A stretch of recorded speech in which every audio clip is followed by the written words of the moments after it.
ओम गणेश। नवरात्र का एक और जो शास्त्रों में लिखित रूप में है मेरे पास, बहुत ही सहज, बहुत ही सरल, अगर मैं कहूँ कि हर रोज़ बहुत ही कम समय में आप माता रानी का अनुष्ठान कर सकते हो। इसमें ना कोई उपवास है, इसमें ना कोई नीति नियम आदि है, लेकिन वो है क्या, जो श्रृंगार आदि से संबंधित है माता रानी से, वो वाला अनुष्ठान आज मैं आपको बताऊंगा, जो हमारे शास्त्रों में ही कहा गया है। अगर आपको यह विषय वीडियो पसंद आए, लाइक कीजिएगा, शेयर कीजिएगा, चैनल पर नए हो तो सब्सक्राइब कीजिएगा। तो चलिए शुरू करते हैं।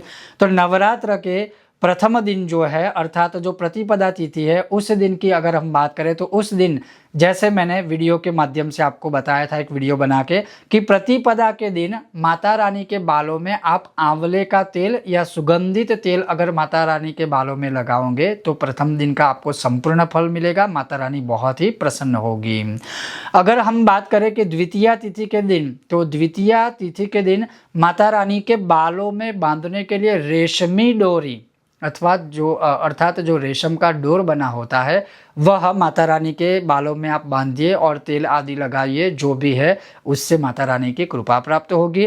तृतीया तिथि में जो मैंने एक वीडियो ऑलरेडी बनाया है कि चंपा के तेल के अंदर थोड़ा सा सिंदूर मिश्रित करके माता रानी के बालों में लगाना चाहिए, सिंदूर तृतीया अर्थात तीसरे नवरात्र में, तो माता रानी की बहुत कृपा प्राप्त होगी। चतुर्थी को मधुपर्क अर्थात चौथा तिथि को चतुर्थ नवरात्र में मधुपर्क अर्थात दही, घी और शहद थोड़ा सा मिश्रित करके माता रानी को उसका भोग लगाए, या फिर माता रानी के मुख के आगे ले जाके उनको दिखाए, उनको खिलाए और फिर वह प्रसाद के रूप में आप ग्रहण कर सकते हो। इससे माता रानी बहुत प्रसन्न होंगे। फिर उसी के साथ साथ जो वो मधुपर्क आपने बनाया है, या चतुर्थी तिथि को जो मधुपर्क बनाते हैं, दही, घी और शहद अर्थात मधु, ये तीनों को मिश्रित करके आप तिलक और नेत्रांजन करते हो।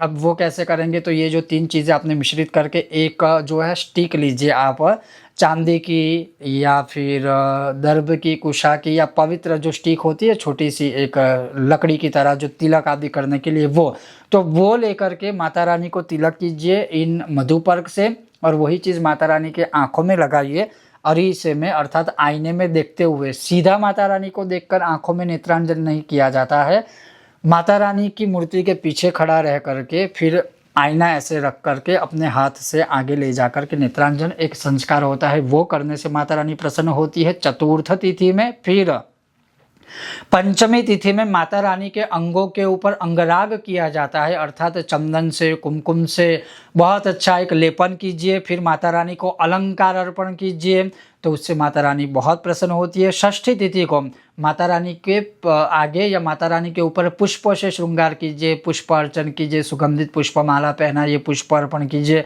पुष्प का अर्चन कीजिए, तो माता रानी बहुत प्रसन्न रहती है। सप्तमी तिथि को गृह मध्य पूजा अर्थात अपने घर में माता रानी की पूजा कीजिए, नॉर्मली जो अभिषेक करे, पूजा आदि करे वो। अष्टमी को उपवास पूर्वक पूजन करें, अर्थात अष्टमी तिथि के दिन अवश्य उपवास करें और फिर माता रानी की पूजा कीजिए। और नवमी को महापूजा और कुमारी पूजा कीजिए, और फिर दशमी को विसर्जन कीजिए।